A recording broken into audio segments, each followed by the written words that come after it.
Hey guys, 21st here. Looking at the skies over here to our southeast. It's not too bad, but when you look over here, we're starting to get some clouds moving in. We might get our first rain here. I'm hoping so, but the wind is coming from this way, so it's kind of shoving it off. We might not get the rain. I'm not sure. We had a little bit of rain last night, just enough to disrupt the dust on the car. We haven't had really much of any kind of rain here since we've been here.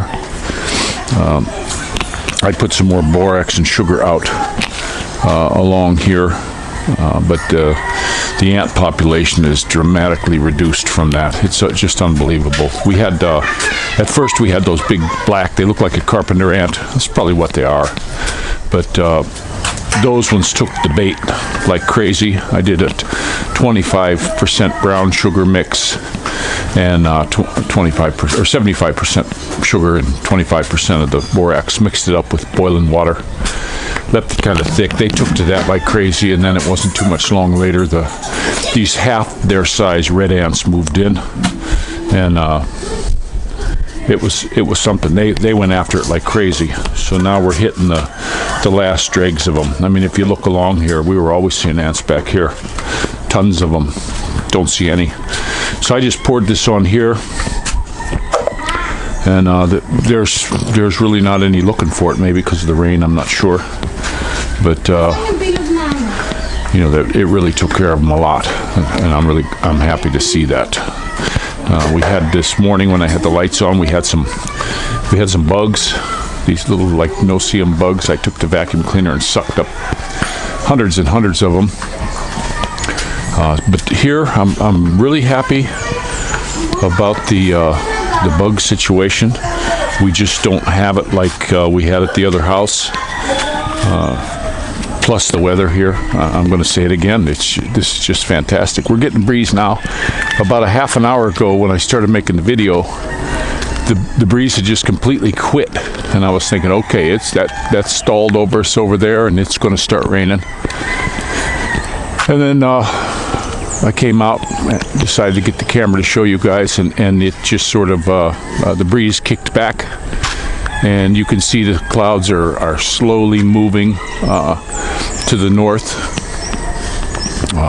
kind of like a magnetic north, a little bit north, teeny bit of west, and over there it's clear. We got the mountains way off in the distance there, and we got our mountains over here, and I still can't. I don't see any rain though coming down anywhere that I've been looking. Don't smell it because the way the wind's coming from, you know, usually you could smell a little bit. But there's my handsome buddy. Mama made leftover soup for lunch. It's something I always used to love to make, and I'm glad she's starting to make it. We had picked up these rice egg noodles. They came like in a little, they almost like donut shaped, like a little bun shape. And there was a whole bunch of them in the bag. Oh, we'll try that. And so she was like, oh, let's make something to eat. So she went in the fridge and kind of emptied it out. She took some of the leafy vegetables we had. Yeah, Bub? The clothing plant. Oh, cool. Yeah, he finds these everywhere. You just touch them and they close, little prayer plants. Here, there's more. Okay. So she just took a bunch of that, and we had some leftover chicken, two different chickens, and just threw all that in there, and she cooked it up, and we had that was a good lunch. I used to do that most of my life. I used to just throw in a whole bunch of stuff and empty the fridge. Just empty the fridge and make a nice big soup and suck it up. I actually had a friend come over one time. Oh, he's got a wee-wee. Can't put that on camera.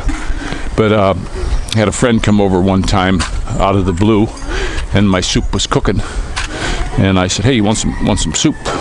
And he's like, sure. And he was eating the soup. He goes, man, this is really good soup. And he goes, what's your recipe for this? I said, look, there's no recipe. You won't get this soup exactly like this again, because I just emptied the refrigerator.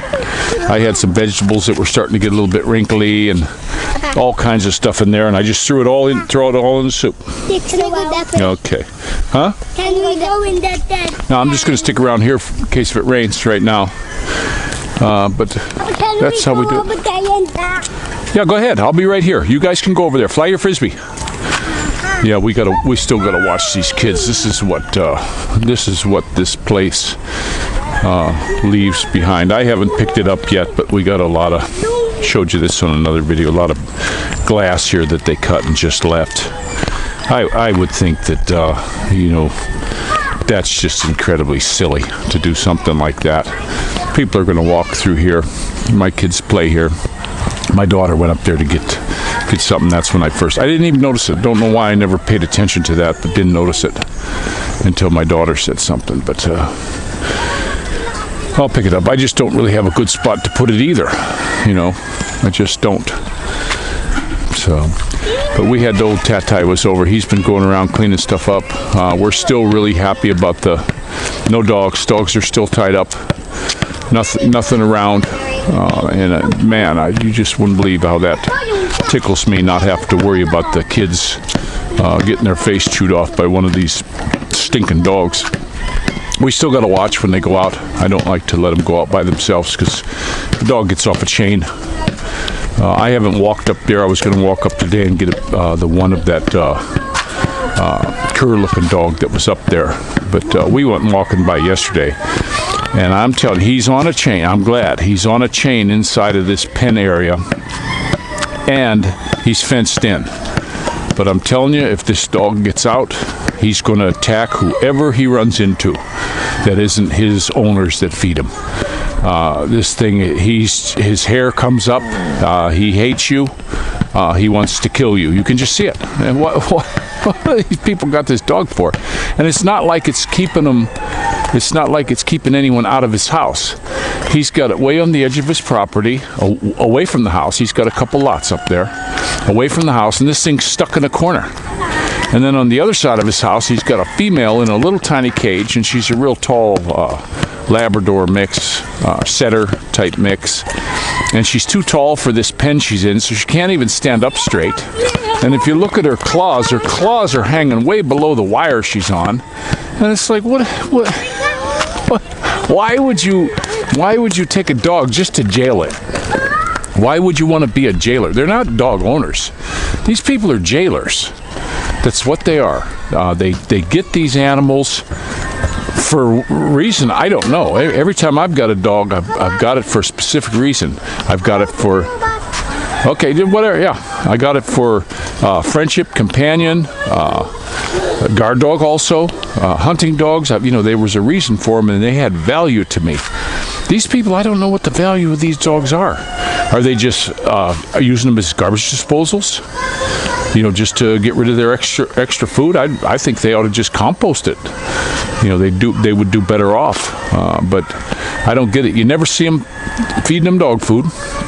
All they're doing is they're feeding them their scraps. So they're just a four-legged garbage disposal, I guess. I'm not understanding the mentality behind this animal ownership. It's just to me, it's kind of crazy. But these ones, when they don't get socialized, I remember reading a thing. This is many years ago, and it was at the canine place when I was here, and they had this article written up about how not to train a dog, and it was the German forces in the war. I don't remember whether it was World War I or World War II. It was so long ago I read it, but they would put these dogs in an enclosure and have all the other soldiers would torment them as they went by. Torment them, and they only had one that came in and feed them and loved them and treated them good. And these things, when they got them on the battlefield, were vicious and would attack anything. Well, what they come to find out, if their handler got shot and killed, it would attack their own people. So that's not a way. This is what they're doing to them. That's basically what they're doing to them. And these dogs, after so long of walking past them, they're starting to hate you because you're not coming up to pet them. Dogs are social creatures, just like we are. They need people to come up and pet them, and just be nice to them. And the one thing about here, I've seen a lot of dogs. I won't touch these old mangy nasty ones full of worms or anything, but I've seen lots of people's dogs, and they don't get as stinky here as they would in the United States because they're not getting wet. and you know, that's a really good thing. But I'm gonna walk over and talk to my neighbor over here, and I see him out, and he's got a beautiful little dog, but he loves his dog, and there's a lot of them in here that do, so I'm really happy to see that. So I'm gonna let you go. It's Rick Shaw out.